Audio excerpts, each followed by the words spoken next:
ప్రజాప్రతినిధికి కానీ ప్రభుత్వానికి కానీ చెడ్డ పేరు వస్తుంది. ఇక్కడ డిస్కషన్ ఏంటంటే జనసేన నుంచి గెలిచిన అంటే కూటమిలో ఉన్న మంత్రి నాదెళ్ల మనోహర్ 2 సార్లు గొడవ చేశారు తెనాలి నియోజకవర్గంలో 2 సార్లు. మీకు చేత కాబట్టి చెప్పి నేనే కుర్చీలు వేసుకుని పని చేసుకుంటాను. 2 వరదరాజులేండి వీళ్ళిద్దరి గురించి మాట్లాడుతున్నాం కానీ యాక్చువల్లీ 2 ఏళ్ళు అయింది, 2 ఏళ్ళు దాటింది కూటమి ప్రభుత్వం ఏర్పడి. దాదాపు మనకున్న ఇన్ఫర్మేషన్ ప్రకారం 30 మందికి పైగా ఎమ్మెల్యేలు, ఎమ్మెల్సీలు, మినిస్టర్లు ప్రభుత్వానికి ముఖ్యమంత్రికి కంప్లైంట్ చేశారంట. ఈ అధికారులు కోఆపరేట్ చేయట్లేదు.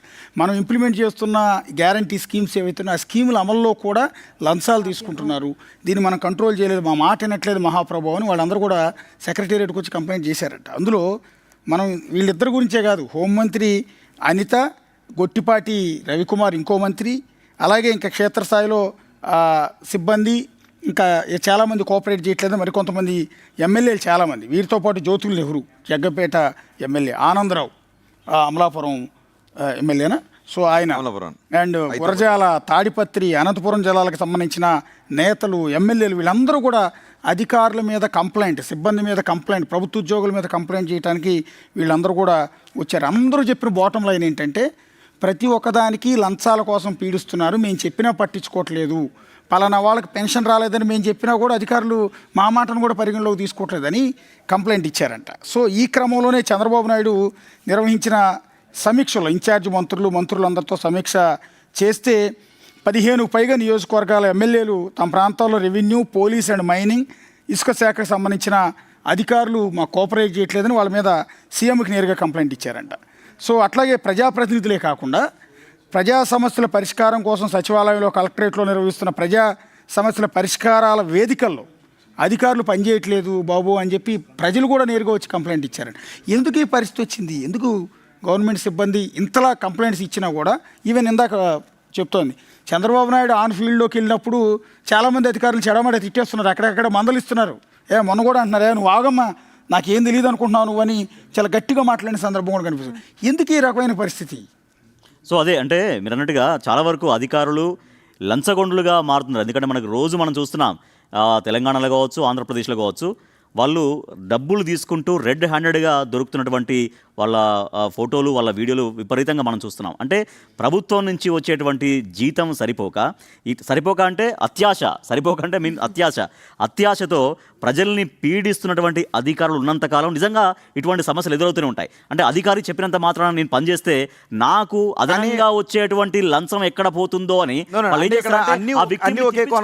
అధికారులు ఏ మాటలు వినట్లేదు. నిజానికి నియోజకవర్గాల్లో ఏం జరుగుతుందంటే అందరు అధికారులు మనం అనట్లేము రోహిత్, అందరు అధికారులు ఎక్కడ ఏం మాట్లాడినా కూడా 100% మనం అందరు అధికారులు అనట్లేము. ఎవరైతే ప్రజల్ని ఇబ్బంది పెడుతున్నారో, ఎవరైతే లంచాలు తీసుకుంటూ పీడించుకుంటూ ఒక ప్రజాప్రతినిధి, ఒక మంత్రి స్థాయి వ్యక్తి చెప్పినా కూడా వినకుండా ప్రజల్ని ఎవరైతే వేధిస్తున్నారో ఆ అధికారులనే మనం అంటున్నాం. అది నిజానికి ఎమ్మెల్యేలు సహజంగా ఏం చేస్తారంటే మా పార్టీ వాళ్ళు వచ్చినప్పుడు వీళ్ళకి ఫేవర్ చేయని అడుగుతారు. దానికి అధికారులు వినకపోతే నా మాటే వినవా అని ఎమ్మెల్యేలు అధికారులపైన జులుం ప్రదర్శించే సందర్భాలు కూడా ఉంటాయి. సో ఇలాంటివే ఎక్కువ నియోజకవర్గాలు ఇలాగే జరుగుతాయి. ఎమ్మెల్యే స్థాయిలో ఉన్న వాళ్ళకి, ఎమ్మెల్యేలకు ఏ స్థాయి అధికారులతో పనులు ఉంటాయి, ఎటువంటి పనులు ఉంటాయి అనేది మనం చూస్తే అధికారులు మాట వింటున్నారా లేదా అనేది ఇక్కడ అర్థమవుతుంది. అధికారులు నిజంగా లంచం తీసుకుంటే నేరుగా అక్కడికి వెళ్ళి మీడియాను పిలుచుకుని వచ్చి ఇదిగో లంచం అడుగుతున్నావా అని ఆయన అనొచ్చు. ఒక ప్రెస్ మీట్ పెట్టి కేవలం కొన్ని పేర్లు చెప్పకుండా నా పనులు వినట్లేదు, నా మాట వినట్లేదు అని చేశారు అంటే అతని ఇంటెన్షన్ చూడాలి. నేను వరదరాజుల రెడ్డి గురించి ఏమంటానంటే 2019లో కూడా ఆయనకు సీటు ఇవ్వలేనప్పుడు వరదరాజుల రెడ్డి పార్టీ జెండాలు తగలబెట్టి నానా రచ్చరచ్చ చేశారు ఈ వరదరాజుల రెడ్డి. అంటే కొంత అసంతృప్తిని ఆయన బహిరంగంగానే వెళ్ళబుచ్చేటటువంటి తత్వం ఉంటుంది. సో ఇక్కడ ప్రభుత్వం మాట అసలు అధికారులే వింటలేదు అంటే ప్రభుత్వం నడవదు. సో వింటున్నారు, కానీ అవినీతి అధికారులు లేరంటే ఉన్నారు.